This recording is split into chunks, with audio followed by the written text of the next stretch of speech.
The way to think differently is to act differently and get comfortable with being uncomfortable.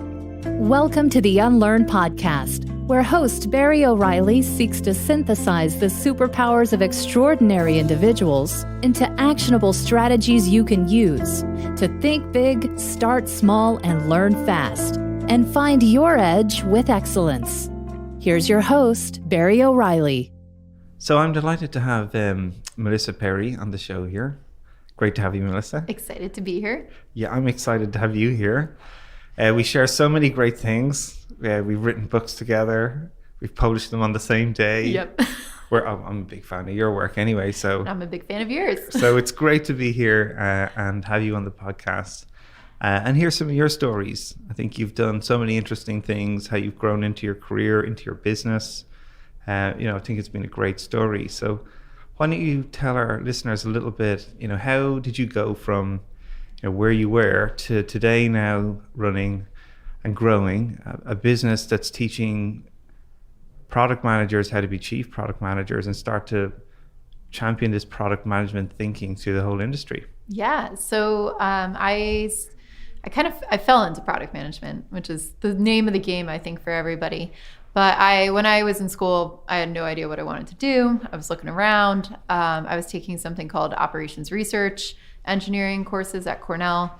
And when I'm looking for a job, I was going, I don't really know what I want to do with this. Like, people were going to go to Wall Street and work in finance, and I didn't really want to do that. I really liked the tech side. And then a lot of other people were going to work at like Pepsi on manufacturing lines, optimizing it, all the lovely lean stuff we now know, putting that to good use. And I didn't want to work in a factory. I had tried a little internship in chemical engineering. I hated it. I hated being in a lab. So I was trying to figure out, what can I do to work with people? And one of my friends sent me a job description for a developer. So they said, why don't you come, you took coding classes. I knew how to code. I took all of data structures and algorithms, all that wonderful stuff in school. Why don't you come be a developer here at Capital IQ? And I said, no, it's not really what I want to do. What else you got?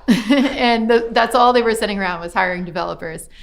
And he was like, oh, just talk to our hiring manager. So he put me in touch with Rob, who was there, who was the head of database at the time, in charge of hiring these guys. And he said, oh, well, what do you like doing? And I said, well, I can code. I don't really like coding. Like, I don't like the act of coding. I like working with people. And I also am doing design as well. So I worked at the marketing department at Cornell. I used to make everybody's like flyers and I've seen your design work, even in your slides. It's pretty amazing. Thanks. Yeah. Now I get all my design work out in my slides with my cats. So I was doing Photoshop, all that. I really like designs. I wasn't formally trained in it though. I said, I don't know what marries those things. And he was like, oh, if you can Photoshop and you're technical and you like that, why don't you come here and be what we call a business analyst? And I said, sounds great. Nobody really knew what I did at the time. Like, I try to explain my work to people and they're like, oh, business analyst, that's kind of like this and this over at JP Morgan. And, we're really responsible for the analysis and all this stuff. And I said, that's not really what I do. I don't do quite that. So it turns out the role that we did at Capital IQ was called a business analyst because it came from finance, but we were a software company, but it's very much product management.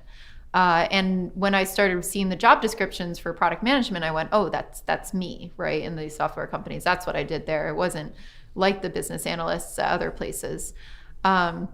So anyway, I went to Barclays. I became a developer for a little bit.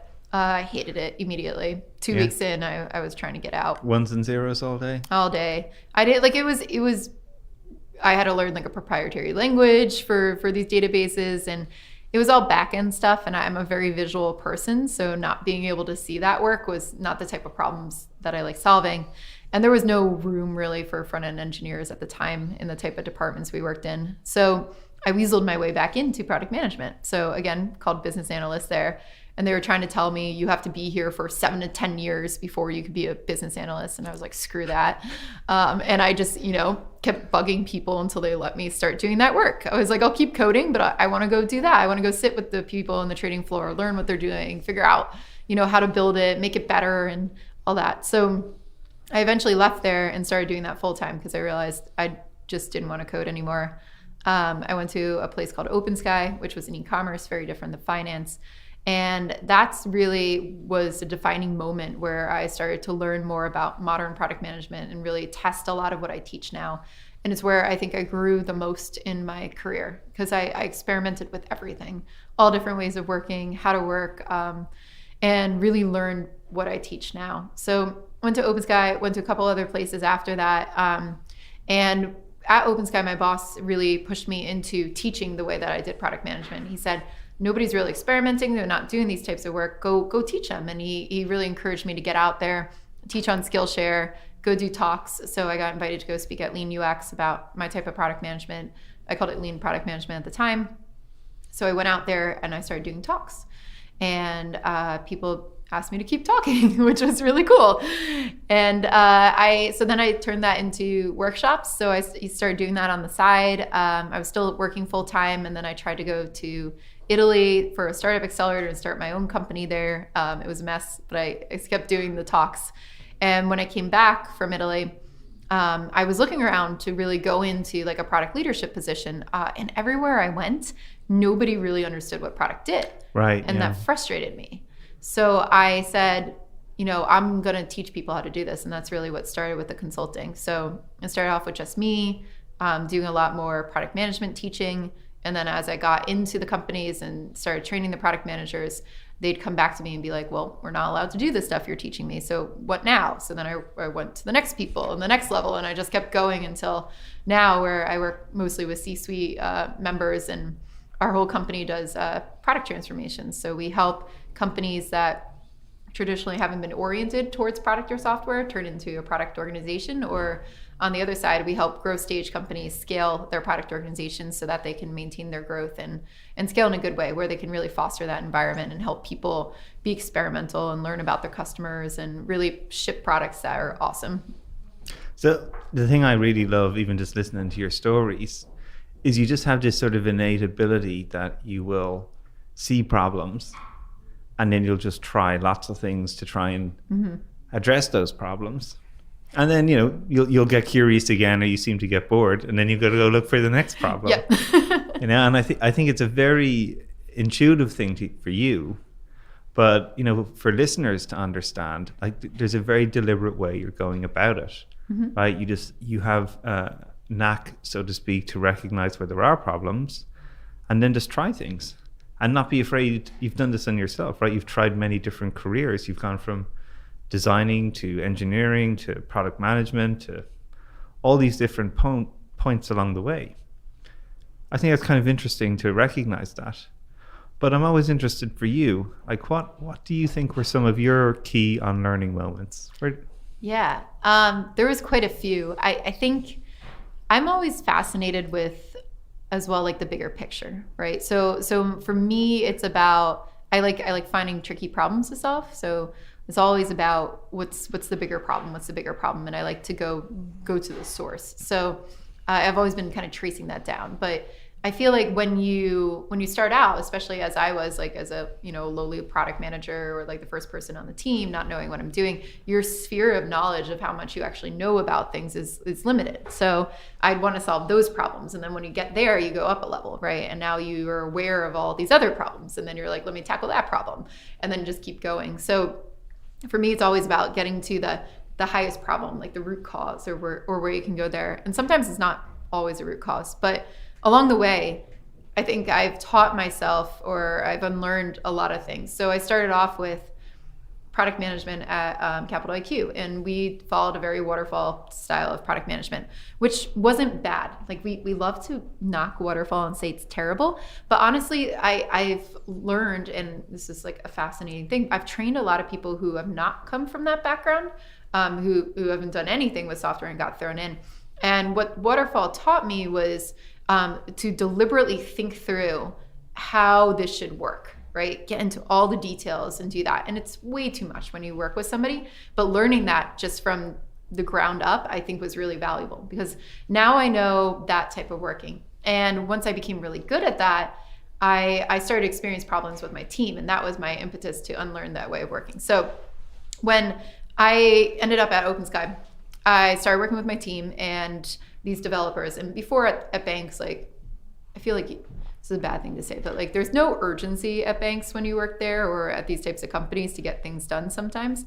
So when you do waterfall style development, you're like, okay, sweet, like ship it off and we'll see what happens. And when it was like, there are definitely deadlines. For me, I didn't have that kind of urgency when I worked at a bank. When I got to a startup, it was like, all right, you got to ship this tomorrow. Wait, what? What do you mean I have to ship this tomorrow? Like I haven't even had time to think about it. Wait, what? So there was always a sense of urgency. So I started doing, they told me to come in and like do the type of product management I've been doing. I was hired because I had done waterfall style product management. I started speccing everything out. I started really figuring out like what to do. And then I sent them off to this team and they came back the next day and they built it and it looked absolutely nothing like I prescribed to them. And I'm like, what is going on here? And they were like, didn't you read these things? And they were like, oh, that? No, I didn't read that at all. Like it was way too long. I don't have time to read that. Like we got to get this out the door. And also like you're crazy for thinking that you could just send like a 40-page spec to me and I'm going to go through every detail. That's insane. So that made me start going, okay, problem. How am I working with this team now? And start to try to figure out different ways to work together. So it was hard for a while. Like I was just kind of like, you should just do my work. Like, why are you doing this? Right, you're hanging on to the behaviors that had made you successful in the last role. Exactly. Like I was praised for writing those spec docs. So Best I was specs like, we've ever seen. Exactly. They were so detailed, meticulous, perfect, beautiful specs. Like I got a lot of praise for writing perfect spec docs. And I took that with me. I was like, that's who I am. I'm going to be the spec doc writing person. And so when I got to this team, I was like, oh crap, like what do I do now?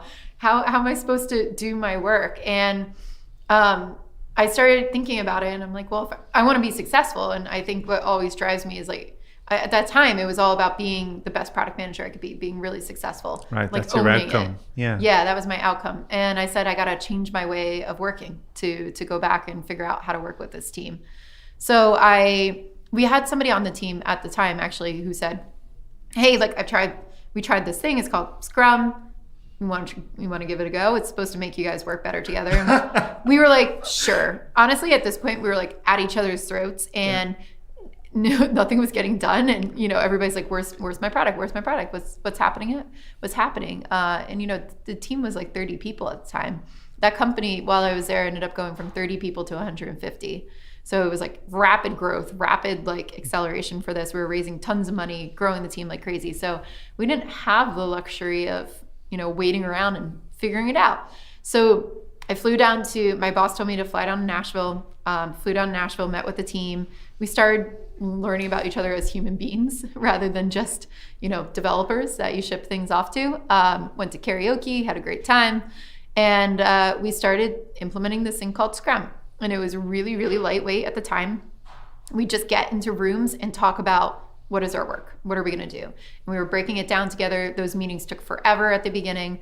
And then we'd start talking to each other more during stand-ups and all this stuff. So we had a very light Scrum implementation when we started. We weren't using story points. We weren't going crazy with anything like that. And it made us better. And I got my specs down to like 2 pages, and then I got them down into Jira tickets, and then they went away, right? And I'd make like a little document to keep track of everything that we were working on and pull the vision together. But for the developers, everything lived in Jira, and they never had to worry about reading 40-page specs. So we started doing awesome work then. And we became really productive. Like my team was great, and everybody was so proud of us, and we did really, really good work.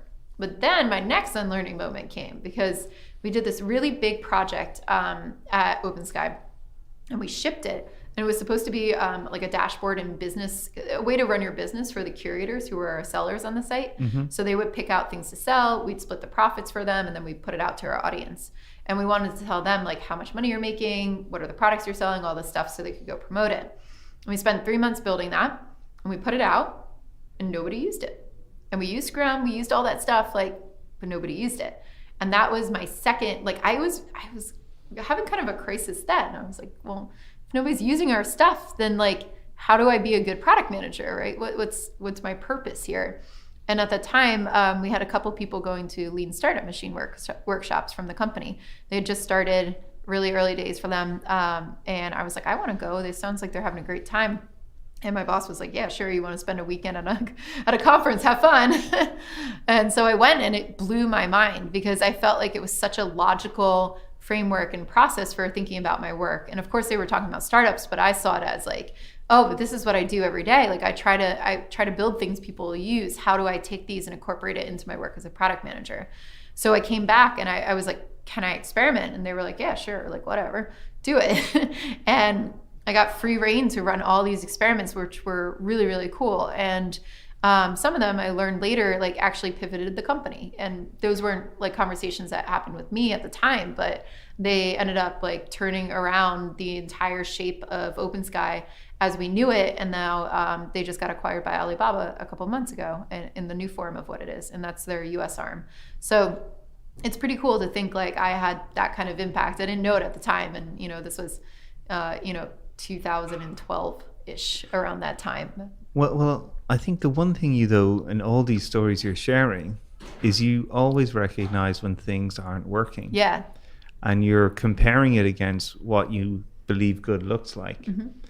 And that's such a great mechanism or signal to help you think that the current behaviors the team are using to drive the results you want are not working, and we need to change. Yep. And what I keep hearing then is when you recognize that issue, the next thing you seem to do is try something different or look for alternative things to what you're doing before, or you're curious to try out these different methods, whether it's investing only a weekend and going to a startup event to figure out how people launch businesses over a weekend, mm-hmm. to flying down to Nashville and learning about a new process that helps teams work together. You seem to be willing to, try stuff that mightn't be familiar to see if it's useful and help you pass through. Yeah. So how do you cultivate that in yourself? Yeah, I've never been afraid of that. I don't really know where that came from. I will say, no, I think it's actually learned. I'm thinking back now. So I used to be like the most high-strung, afraid of failure person in the world.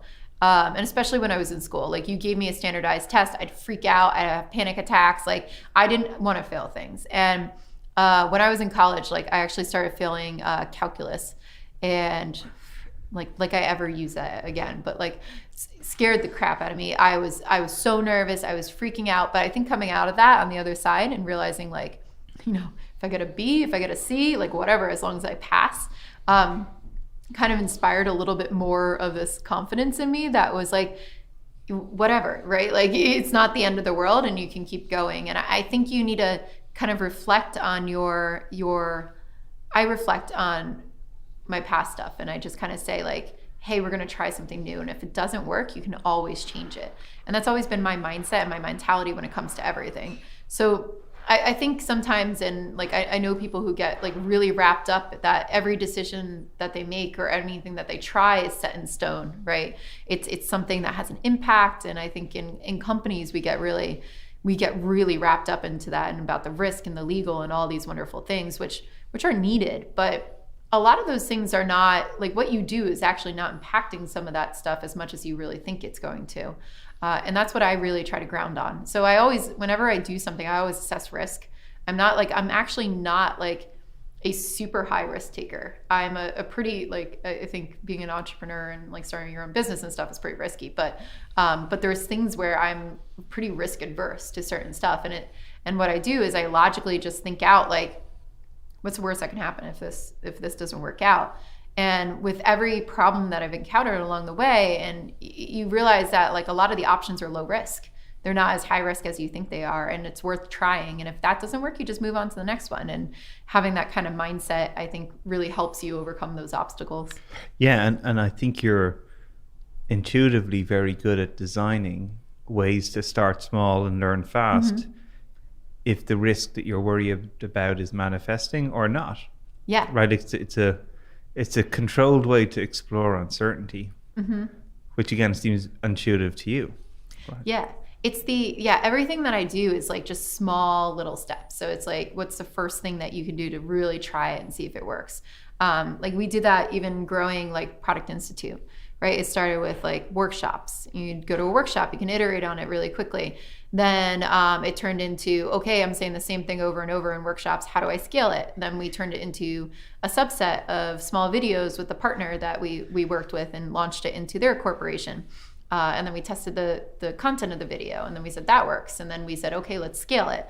So I feel like everything that you do, and that's kind of that experimental mindset, right? Is how do I just learn a little bit more and more about what works and what doesn't, and put like tiny bets in it until you get to this point where you're like, I feel pretty confident that this is going to work out. And then you make that bet and you go.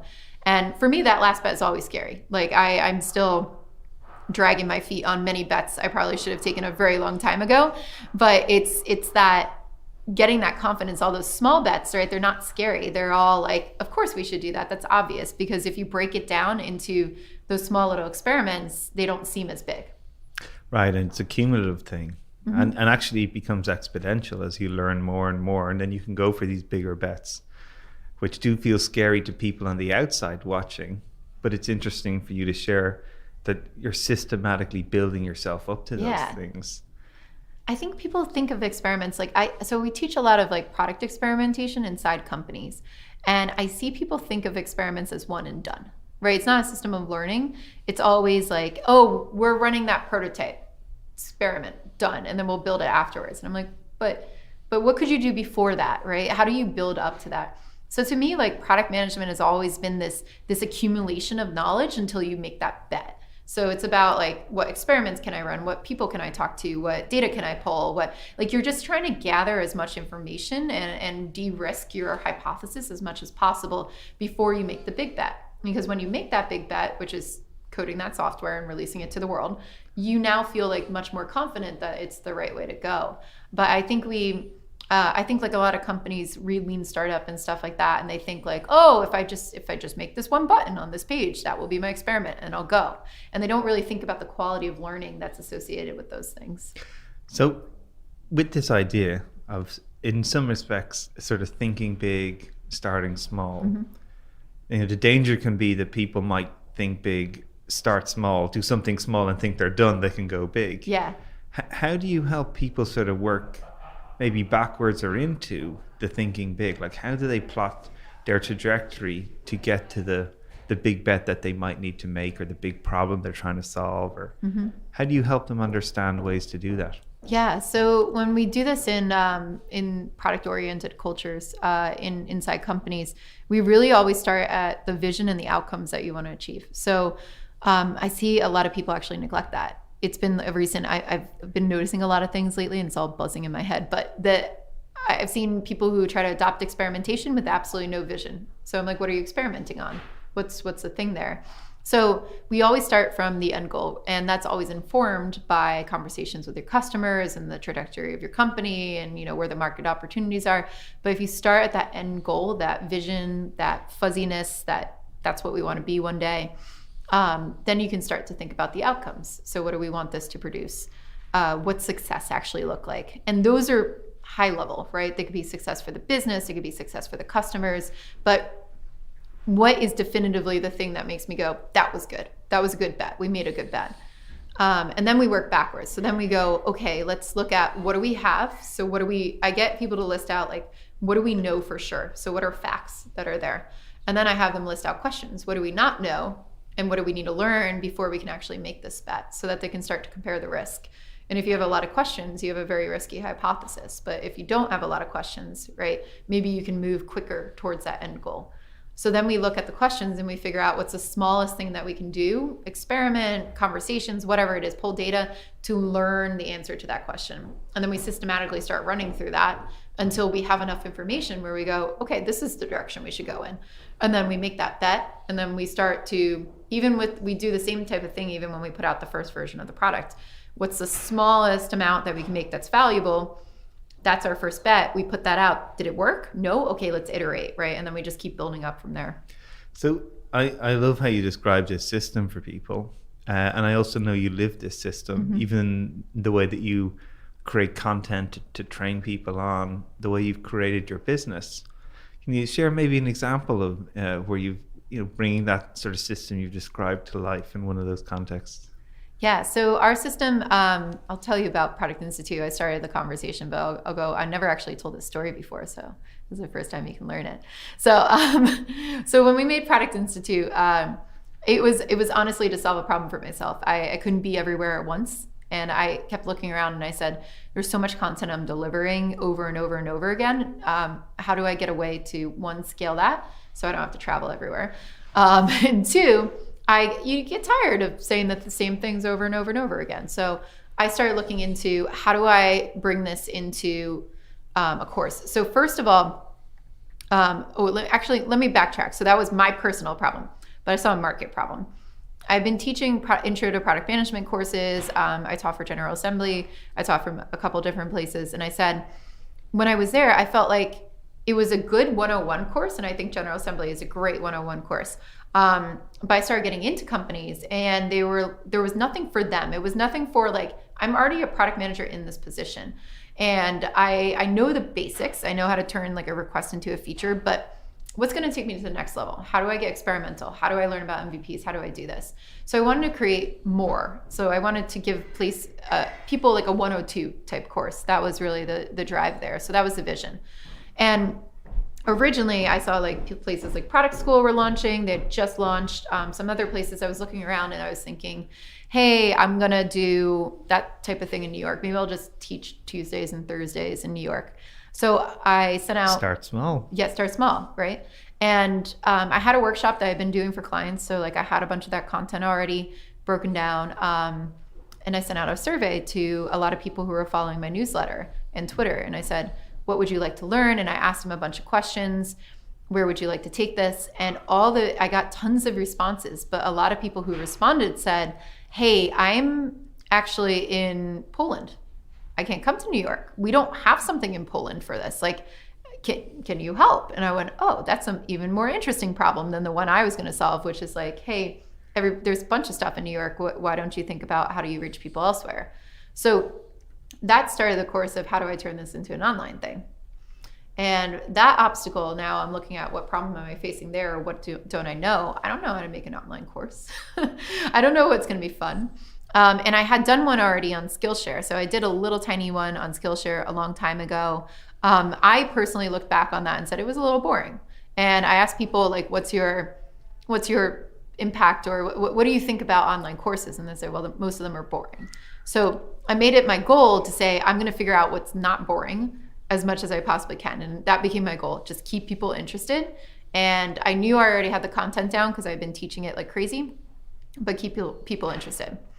So then we took, so I've been teaching a 4-day in-person workshop for really large banks and stuff and other places on product management. And I knew that was solid. Like they liked the content, they knew that was there. So we started thinking about how do we turn that into online modules now? How do we break it down? And another bank approached me and said, hey, we want to make an online training for product managers. And I was like, well, that's literally what I'm doing right now. Do you want to partner on this? And they said, yeah, like let's make a couple and see how it goes. So we did a 2-person in-day training. And then we followed it up by together working on a couple modules that we could distribute through online training. And we did a ton of research. We were like, it has to be short, it has to be engaging, it has to be funny. So we pulled all the things together, our hypothesis of what we think would make that. And then we got a film crew in there and we started recording them. And a couple things flew around there. They were trying to save budget too. And they were going, hey, can we do this on mobile phones? Like MVP it, right? Like, let's just do it on mobile phones. And I said, no, we know that people like the content. So what are you actually testing on a mobile phone video? Are you testing the content or the delivery? What are we trying to test here? And they said, it's actually the delivery. So we said, okay, so if we're going to do the delivery, we got to do it well. What keeps people engaged? Like, we did this research. What are we testing here? And we went, okay, yeah, so let's scope it down, do a couple videos instead of all the videos, and just try the delivery professionally on a couple different like I think we did six videos just to try. There's over like 20 something in the course now. So we recorded them, we put them out, and we got feedback, and people loved them. They were like, this is hilarious, this is awesome, this is fantastic. And we had the agreement where I could keep the videos and distribute them afterwards and, do that. So we talked about making the whole program, that entire company, reorged. So I said, I'm going to go create Product Institute and do the whole program like we were talking about. They said, that's great. We'll buy it from you later. It's probably easier for us that way. And so I went and I started doing Product Institute. So we started putting it together piece by piece. And along the way, as we made more videos, we would sell them as part of training packages too. So we didn't have to sell the whole enchilada. We'd sell like a few of them at a time and get more feedback on that and more feedback. And then I had to learn how to do it myself instead of having a film crew there. And then we were getting near launch and I said, how do I make sure that we're actually going to make money? And we put out a pre-sale. So we gave a discount, we put out a pre-sale, and we had something like 50 people sign up in about a week. Collected the money, knew that we were going to get the money. And then when we launched, a lot more people came up.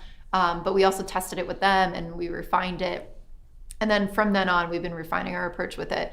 What's the right content? We're making a lot more content for it right now. But how do we engage with students? How do we find like a community for it? How do we build it? How do we alter our content depending on what types of customers we get into it? So from there, it's just been kind of a learning journey. But it didn't start off as like, let's build a whole school. And I just went heads down and like built a whole school. We just took like piece by piece learning it and shipping it along the way and trying new things and figuring out what works and what didn't.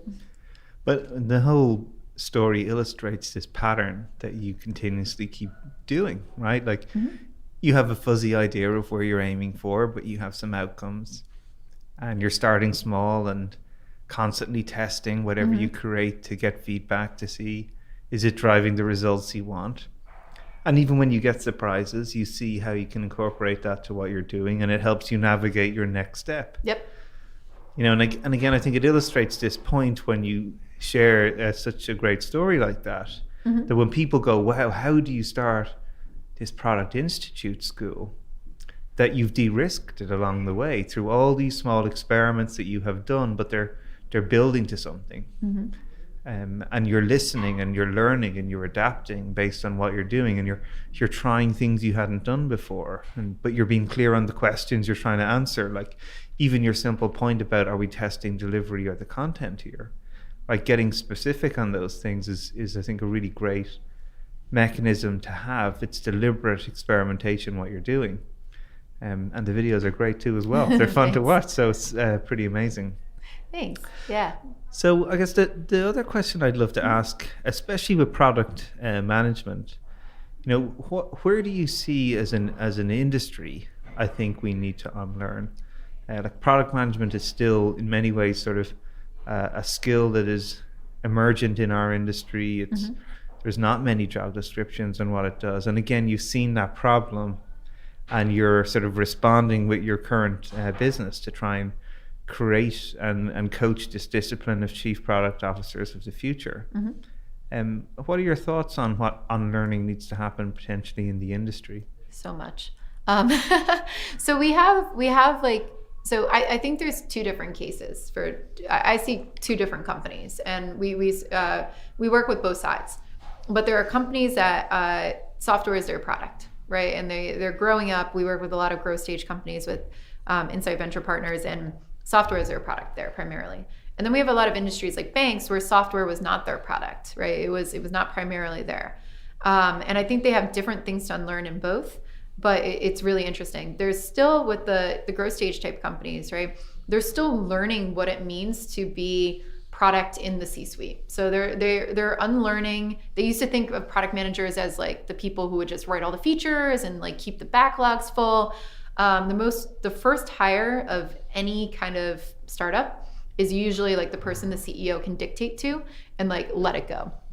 And then they're not really sure what to do with the product managers there. So they might promote them or move them up into other roles, but they don't really have a solid thinking about what product is and how does that scale.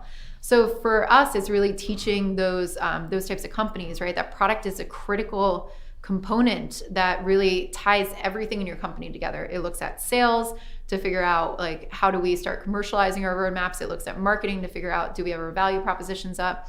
It works with tech to figure out, what's the cost of actually maintaining our products? How do we actually scale them? How do we deliver them? What's, do we have to work on tech debt? Do we have to re-platform this? It works with UX to make sure there's a great experience. It works with the financial sides. It's like the glue that goes between everything and pulls it all together. So it's a very strategic position. And I think those companies need to learn that product is strategy, right? It helps you with your strategy. It's what's going to help you run and scale your company. And a lot of them see it instead as a very tactical role, which it is at lower levels, but at higher levels, right? It's a key strategy position that can take all that together and figure out, how do you scale, right? How do we grow this product? How do we go into a portfolio line or expand geographically? So there's still a lot there. But since since software is their business, I think it's easier for them to orient around that.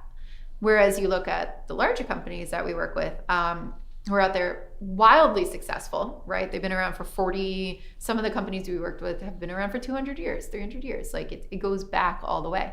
And those companies didn't grow up software. Like software wasn't their product. So now they have to unlearn all the things that got them successful over the last 200 years. That's a lot of baggage, right? And think about, how do we become successful in this day and age and scale? So product is really immature in that industry because it wasn't there before, right? Like they didn't get there through product, whereas a lot of the growth stage companies, even if it was the founder doing it, somebody was doing product. And in this case, it's a little bit more, a lot of these companies are service oriented, or they scaled through people rather than software. So they don't see software as their product. They don't see it as the thing that's going to make them successful. So they have to unlearn all that behavior, right? And go back to the beginning and say, okay, new vision for this company, new way of thinking, new outcomes. What are we oriented towards? And how do we get behind that? And even in those companies, product is still a very strategic position. It's seen as super tactical. Nobody really knows what product does there. The case that I always see is that a company adopts an agile mentality, whatever you want to think of that as. But what really happens is they just say, hey, everybody's going to use Scrum. And now we've got 350 to 1,000 product owners. What do we do with them? And you have to rethink your entire business. It's not just about implementing Scrum on it. It's about thinking about, what do we really do? What are our products and services? What are our portfolios? Who can help us grow those? So who should we put over those, who is really going to manage it like its own little business? Who's going to help us grow those? How do we align that to the top? How do we align that back to our services and our vision of our company? So it's really rethinking your entire company. It's rethinking, how do you scale now, not through people, but through software, which is a different model and what these are all going towards. So and that's the way I think you can, like, everybody wants to be a startup, right? And everybody's talking about, not necessarily be a startup, but... Well, they just sound cool, right? They sound cool. They got ping pong tables. So everybody wants foosball tables. Foosball, everything. They got all the games. And I hear companies say, we want to be an enterprise at startup speed. And the way the startups win is that they realize that they're scaling efficiently through products and software, and not by, hiring 45,000 people to do the work. So they're really taking the time, because they have to at that stage, right, to figure out what's going to help us scale and what's going to give us the momentum to go. They don't have a choice. But enterprises have, tons and tons of money, and sometimes they don't make that choice. They don't try to make those choices. So I think there's some of that to it. So that's what the product mentality is about. It's about really prioritizing and figuring out, how do we scale what we're doing through desirable products, desirable software and services. You're always going to have services in those companies too, which is totally fine.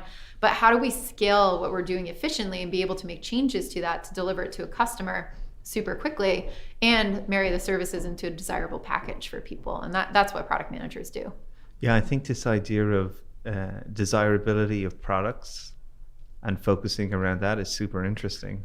Yeah. Because software allows you to scale potentially infinitely in a very low cost. And I think when you have this discipline instilled, like you're saying in a lot of these startup companies that are product led from the start, and then use technology to scale their business, that's where they're sort of challenging all the incumbent sort of businesses who have scale of people, volume. Yep. They're used to building a moat around their business and protecting it. And I think technology, the problems sort of remain the same, but technology changes how you solve those problems. Yeah. And I think product managers, as you're saying, are one of these key people who have a lot of influence and skills to bear in that space. Yep. And I think they're the ones who are always looking at, like, what can we do better for our customers, right? Like, how can we expand this? How can we push this? How can we do that? But also keeping it realistic, right? There's always two sides to it. It's the customers and the business. So they're beholden to both. And since they sit in the middle there, they're thinking about how do I maximize both of those things, customer delight and, and valuable stuff for the customer, but also valuable things for our business. What's going to drive us forward? Sounds like a pretty demanding role. It's a very demanding role. So as you're looking ahead now, what are some of the things that are on the roadmap for you? So many things. So we are working on expanding Product Institute, which I'm very excited about, to launch something new. I'll tell you more details about it as it gets firmer. So I'm excited about that. And we've been also training chief product officers. That's a new thing that's happened recently. So we started a partnership with Insight Venture Partners, and we are hiring on their full-time employees, very talented VPs of product and SVPs of product, and helping them get to the C-suite for growth stage companies. So we are training that, advising that. We're helping with a lot of large product transformations inside other companies too. So lots of stuff going on. I'm really excited about just that. I'm very driven by like, how do we just make the industry of product management better and more mature so that all the product managers can go find a home and feel like they can thrive. Well, I'm excited to see both what you're going to learn and unlearn and relearn, and all these great breakthroughs I'm sure you're going to have over the months and years ahead. Thanks very much for being part of the podcast. It was great to have you here. Thanks for having me. Thank you for joining us for this episode of the Unlearn podcast. Help us get the word out and make this podcast a success by subscribing and leaving a review.